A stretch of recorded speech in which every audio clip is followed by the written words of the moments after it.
안녕하세요. 투가리TV의 가솔입니다. 이번 영상의 주제는 커튼, 바로 모카라는 작물에 대해 이야기를 해보고자 합니다. 모카는 천연 솜입니다. 다양한 섬유 제품을 만드는 데 사용이 되고 있습니다. 우리나라에서 모카라 하면 가장 유명한 이야기로 고려말 문익점이 붓대 속에 모카 종자를 숨겨와서 보급했다는 이야기가 있습니다. 하지만 그 외에 천연 모카 생산량이 거의 제로인 한국에서 한국 사람들에게 모카 산업에 대한 관심도는 거의 없는 것이 사실입니다. 저 또한 2011년 처음 모카 농장이란 단어를 들어보았고 처음으로 모카밭을 보았습니다. 우리에게 매우 생소한 농업 작물인 모카에 대해서 이야기를 해보겠습니다. 인류가 모카를 처음 재배하기 시작한 시기는 기원전 5000년 또는 기원전 3000년 전이라는 기록이 있습니다. 몇 년 전이 중요한 것이 아니라 인류는 아주 먼 옛날부터 모카를 재배했고 인류의 문명과 섬유 산업 발달에 큰 역할을 한 작물입니다. 그럴 수밖에 없는 것이 인간이 살기 위한 필수 조건, 의식주 중에서 사람의 체온을 유지하기 위해서는 절대적으로 필요한 옷, 이 옷을 만들기 가장 유용한 천연 섬유인 모카. 농업이라면 다들 먹거리를 생각하시는데 이 모카 또한 농업 작물 중에서 인간에게 아주 중요한 작물입니다. 이렇게 아주 오래전부터 재배가 되어 오던 모카의 생산량이 급격하게 증가한 시점은 18세기 말 1793년 미국의 엘리 휘튼이라는 사람이 한국말로는 조면기, 영어로는 커튼진이라는 기계를 발명하면서부터입니다. 이 기계는 모카 솜 속의 씨앗과 섬유를 분리하는 기계인데 이 작업이 수작업에서 기계로 전환되면서 노동력 대비 모카 생산성이 폭발적으로 증가했고 이에 더불어 산업혁명 시기 방직공업의 발전으로 모카 수요는 급증을 했습니다. 폭발적인 수요로 인해 영국, 프랑스 등 유럽 열강이 식민지에 모카 농업을 강제로 도입하였고 그로 인해 인도, 이집트, 아프리카 등 모카가 대규모로 재배가 되기 시작하였습니다. 미국 또한 대규모 모카 재배로 최대 모카 수출국으로 성장을 하였습니다. 이런 모카 생산량의 증가로 인해 영국, 미국 등 강대국들, 특히 기득권층은 막대한 이익을 가질 수 있었습니다. 하지만 그와 반대로 모카 재배의 흑역사, 현재 또한 진행형인 흑역사가 시작됩니다. 모카 재배는 역사적으로 노동 착취와 인권 침해의 상징적인 산업 중의 하나입니다.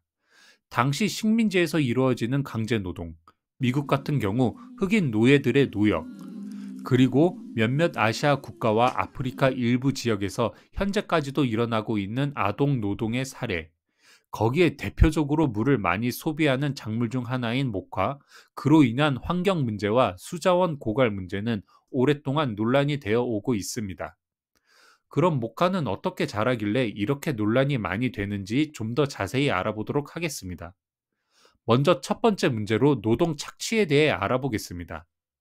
모카 나무 한 그루가 만들어내는 매출은 현재 시세로 5센트입니다.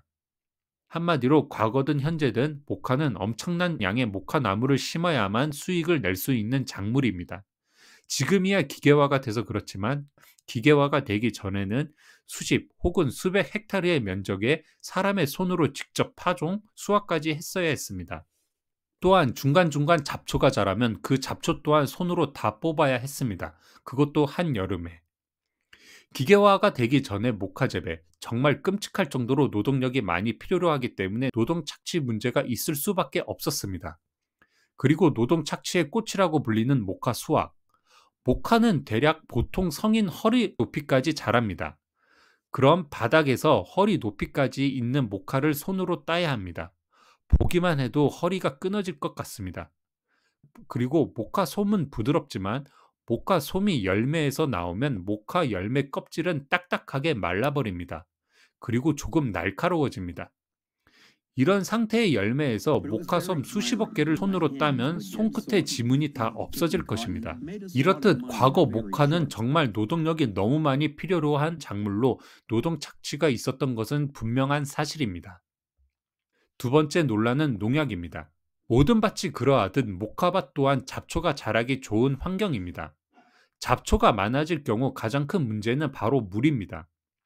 모카는 물을 많이 필요로 하는 작물입니다. 하지만 잡초가 많아지면 모카가 마셔야 할 물을 잡초에게 빼앗기기 때문에 잡초가 조금할 때 미리미리 다 죽여줘야 합니다.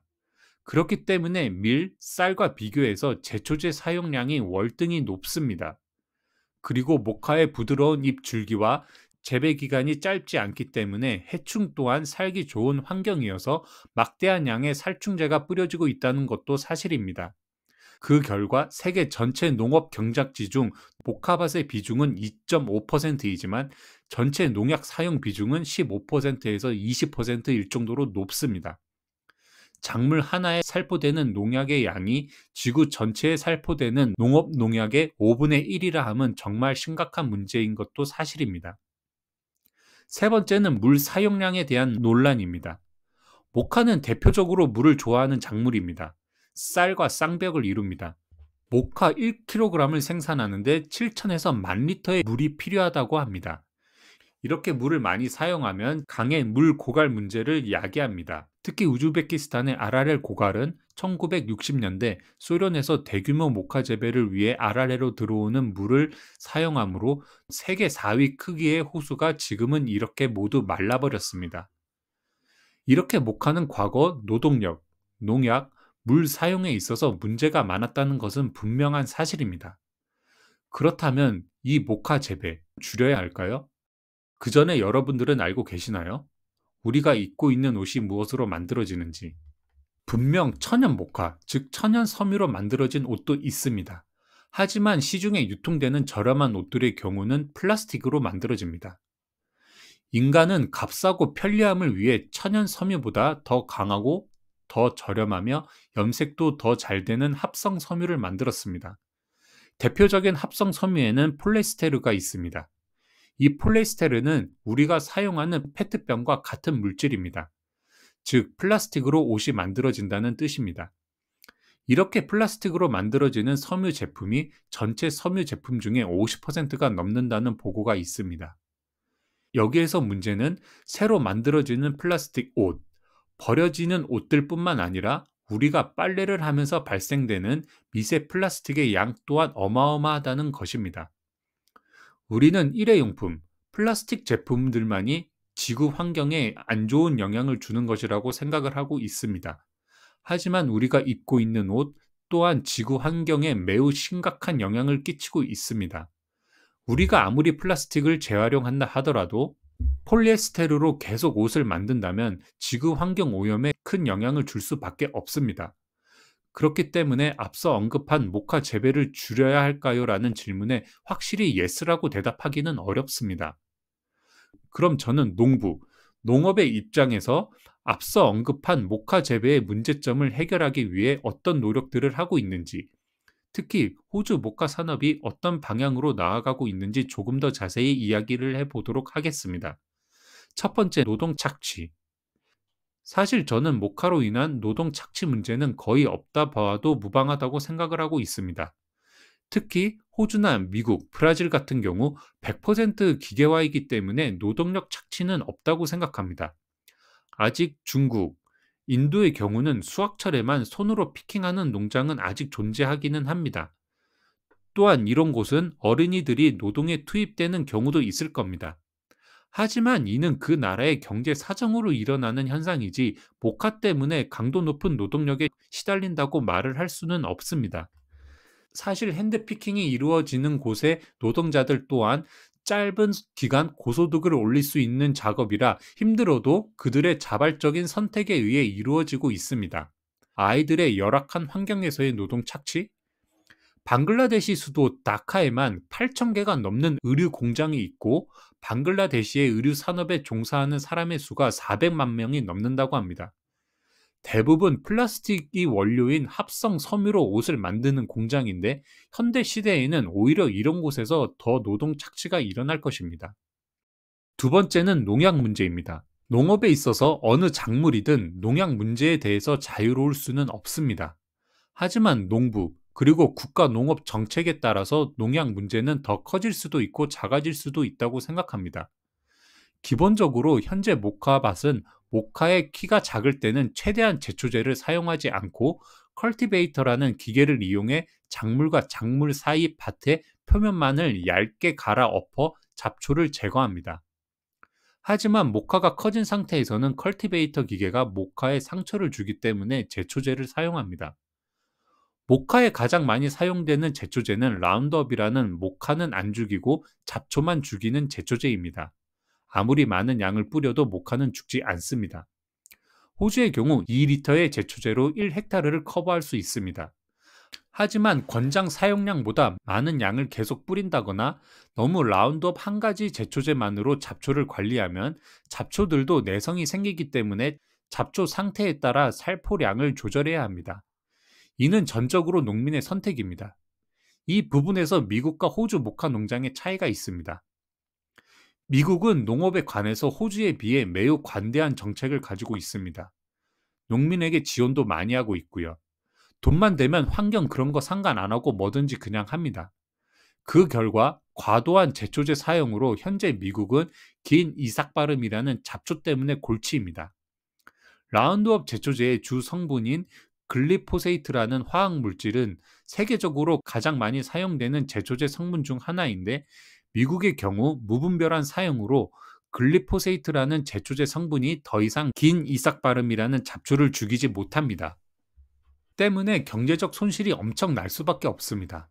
호주의 경우도 사실 잡초 내성 문제에 대해 자유롭지는 않지만 아직 글리포세이트라는 화학 물질의 내성 속도는 미국보다 느리고 IWM, 통합 잡초 관리 시스템을 운영하고 있습니다.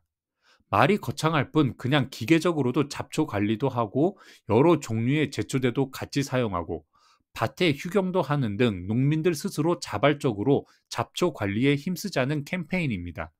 다행히 아직까지 호주 내에서 잡초로 인한 경제적 큰 피해 사례는 많이 보고되고 있지는 않습니다. 그 말은 호주 농민들 스스로 농약 사용량을 최소화해야 한다는 기본 인식 하에 농사를 짓고 있다는 뜻입니다. 그럼 제초제에 이어서 또 다른 농약, 살충제에 관해서 이야기를 해보겠습니다. 모카의 씨는 이제 볼가드라는 이름의 유전자 변형 씨앗을 사용합니다. 이는 앞서 언급한 것처럼 라운드업이라는 제초제의 저항성을 가지고 있고 해충에게서도 저항성을 가져 살충제 살포 횟수를 획기적으로 줄여주었습니다.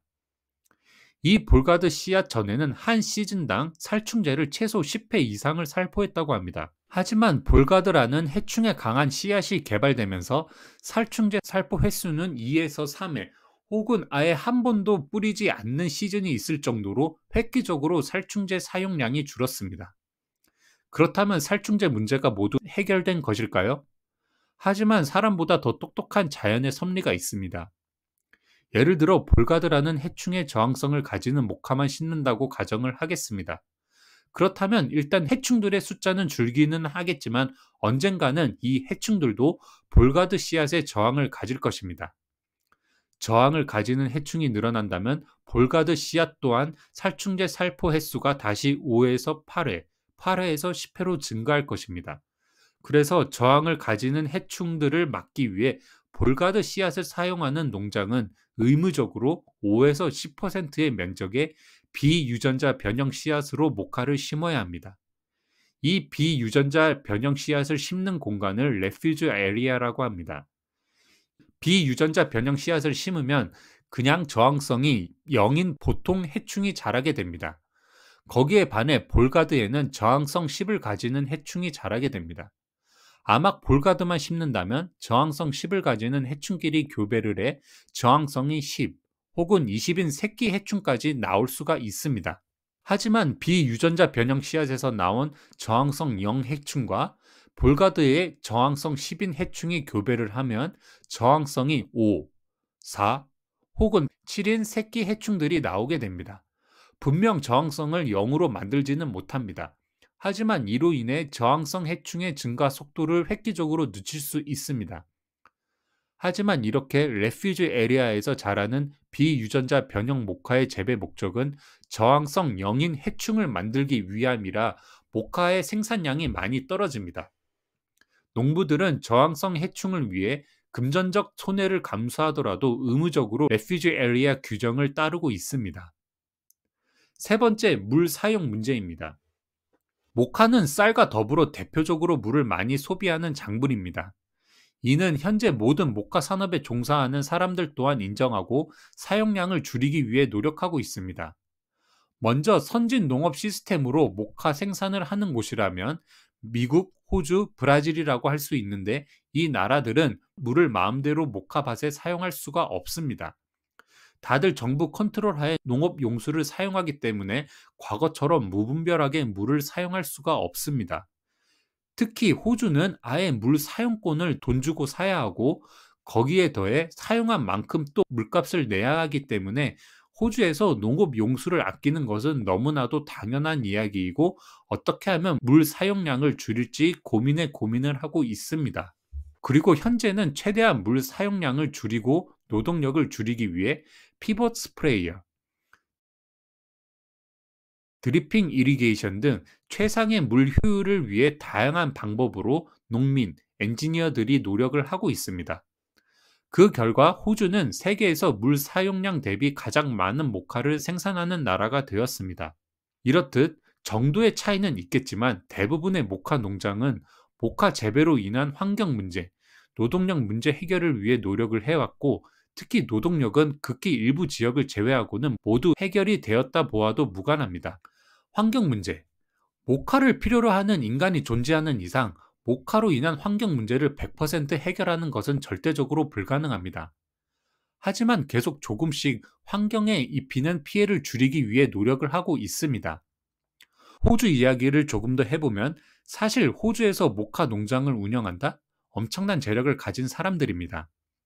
그래서 이런 사람들의 기부, 투자로 이루어지는 다양한 모카 관련 단체가 호주에는 존재합니다. 이 단체들은 모카 재배의 기술, 환경, 수출 마케팅, 농부들의 농장 운영 시스템 교육 등 다양한 분야의 활동을 하므로 호주 모카 산업 발전에 아주 큰 도움을 주고 있습니다.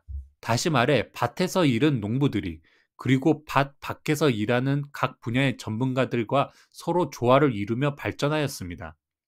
그 결과 호주는 현재 세계에서 가장 효율적이고 질 좋은 모카를 많이 생산하는 최고의 모카 생산국이 되었습니다. 호주에서는 2년마다 모카 컨퍼런스가 열립니다.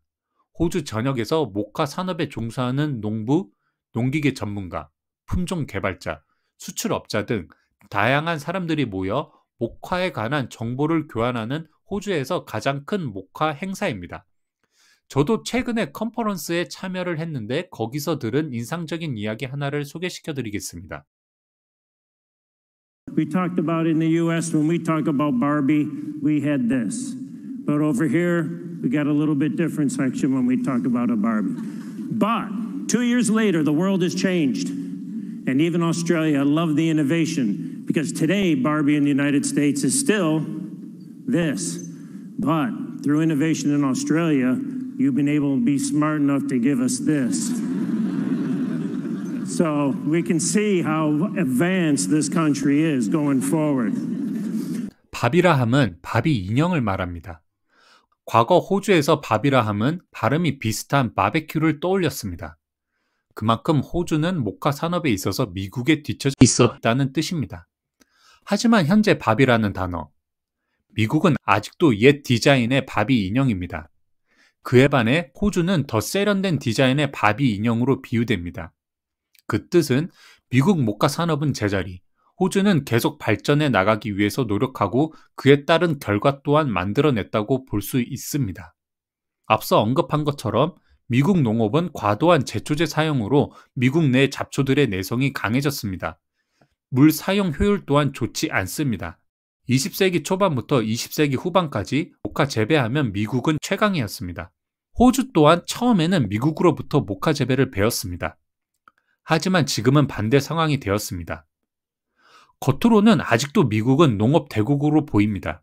개발된 농지가 워낙 많아서 아직도 총 생산량은 최고니까요.